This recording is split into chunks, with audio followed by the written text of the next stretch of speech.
Hello मित्रों, आप सभी का मेरे चैनल भक्ति ज्ञान गंगा सागर में स्वागत है।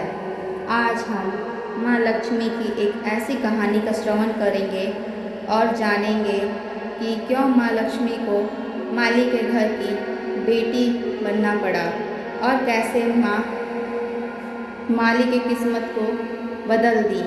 जो भी इस कथा को पूर्ण श्रवण करेगा, माँ लक्ष्मी उसी प्रकार उन भक्तों पर कृपा करेंगी। एक बार भगवान विष्णु जी से स्नान पर बैठे बैठे बोर हो गए और उन्होंने धरती पर घूमने का विचार मन में किया।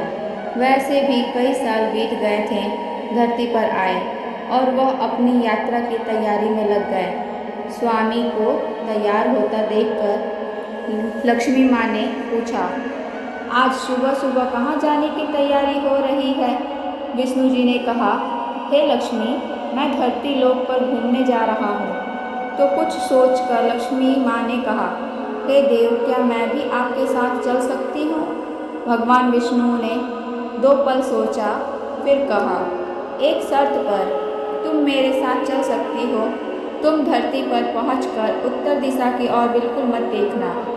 इसके साथ ही माँ लक्ष्मी ने हाँ कहकर अपनी बात मनवा ली और सुबह सुबह माँ लक्ष्मी ने भगवान विष्णु धरती पर पहुँच गए।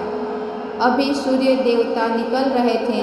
रात बरसात होकर हटी ही थी। चारों ओर हरियाली ही हरियाली थी। उस समय चारों ओर बहुत शांति थी और धरती बहुत ही सुंदर दिख रही थी और माँ लक्ष्मी मंत्रमुग्ध होकर धरती को देख रही थी और भूल गई कि पति को क्या वचन देकर आई हैं। चारों ओर देखती हुई कब वह दिशा उत्तर दिशा की ओर देखने लगी पता ही नहीं चला। उत्तर दिशा में माँ लक्ष्मी को एक बहुत ही सुंदर बागीचा नजर आया और उस तरफ से भीनी भीनी खुशबू आ रही थी और बहुत ही सुंदर सुंदर फूल खिले थे। यह एक फूल का खेत था और माँ लक्ष्मी बिना सोचे समझे उस खेत में गई और एक सुंदर सा फूल तोड़ लाई। लेकिन यह क्या, जब माँ लक्ष्मी भगवान विष्णु के पास वापस आई तो भगवान विष्णु के आंखों में आंसू थे और भगवान विष्णु ने माँ लक्ष्मी को कहा कि कभी भी किसी से बिना पूछे उसका कुछ भी नहीं लेना चाहिए और साथ ही अपना वचन भी याद दिलाया। माँ लक्ष्मी को अपनी भूल का पता चला तो उन्होंने भगवान विष्णु से इस भूल की माफ़ी मांगी। तो भगवान विष्णु ने कहा कि जो तुमने जो भूल की है उसकी सज़ा तो तुम्हें ज़रूर मिलेगी। जिस माली के खेत में तुमने बिना पूछे फूल तोड़ा है, यह एक प्रकार की चोरी है। इसलिए अब तुम 3 साल तक माली के घर नौकर बनकर रहो। उसके बाद मैं तुम्हें वैकुंठ में वापस बुलाऊंगा। माँ लक्ष्मी ने चुपचाप सर झुकाकर हाँ कर दी और माँ लक्ष्मी एक गरीब औरत का रूप धारण करके उस खेत में माली के घर गई। घर क्या एक झोपड़ा था और माली का नाम माधव था। माधव की बीवी, 2 बेटे और 3 बेटियां थीं। सभी उस छोटे से खेत में काम करके किसी तरह से गुजारा करती थीं। माँ लक्ष्मी जब एक साधारण और गरीब औरत बनकर जब माधव के झोपड़े पर गई तो माधव ने पूछा, बहन, तुम कौन हो और इस समय तुम्हें क्या चाहिए? तब माँ लक्ष्मी ने कहा, मैं एक गरीब औरत हूँ। मेरे देखभाल करने वाला कोई नहीं। मैं कई दिनों से खाना भी नहीं खाई। मुझे कोई भी काम दे दो, साथ में मैं तुम्हारे घर का काम भी कर दिया करूँगी। बस मुझे अपने घर में एक कोने में आसरा दे दो। माधव बहुत ही अच्छे दिल का माली था।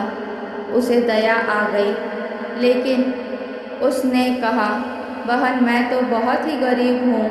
मेरे कमाई से मेरा घर का खर्च मुश्किल से चलता है। लेकिन अगर मेरी 3 बेटियों की जगह 4 बेटी होती तो भी मैं गुजारा करता। अगर तुम मेरी बेटी बनकर हम जैसा सूखा खाते हैं वैसे में खुश रह सकती हो तो बेटी अंदर आ जाओ। माधव ने माँ लक्ष्मी को अपने झोपड़ी में शरण दे दी और माँ लक्ष्मी 3 साल उस माधव के घर पर नौकरानी बनकर रही।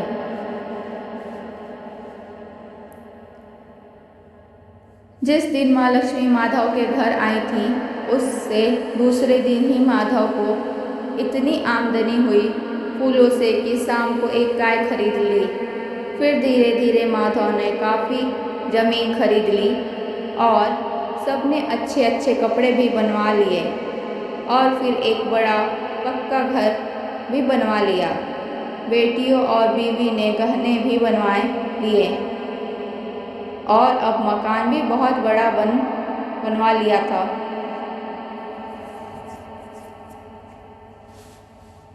माधव हमेशा सोचता था कि मुझे यह सब इस महिला के आने के बाद मिला है।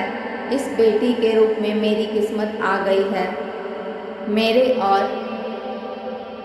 अब 2-4 साल बीत गए थे लेकिन माँ लक्ष्मी अब भी घर में और खेत में काम करती थी। एक दिन माधव जब अपने खेतों से काम खत्म करके घर आया तो उसने अपने घर के सामने द्वार पर एक देवी स्वरूप गहने से लदी एक औरत को देखा। ध्यान से देखकर पहचान गया और यह तो मेरी मुँह बोली चौथी बेटी यानी वही औरत है और पहचान गया कि यह तो माँ लक्ष्मी है। अब तक माधव का पूरा परिवार बाहर आ गया था और सब हैरान होकर माँ लक्ष्मी को देख रहे थे।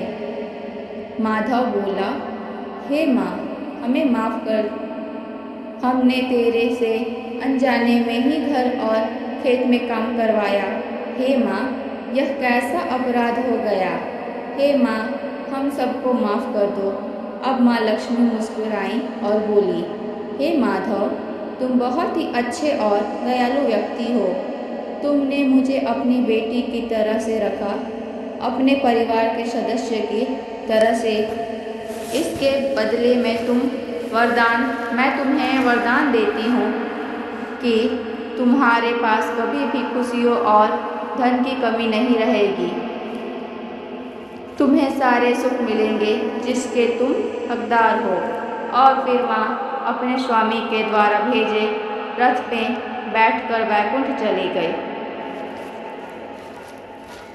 माता लक्ष्मी आप सभी पर भी ऐसे ही कृपा बनाए रखें। धन्यवाद।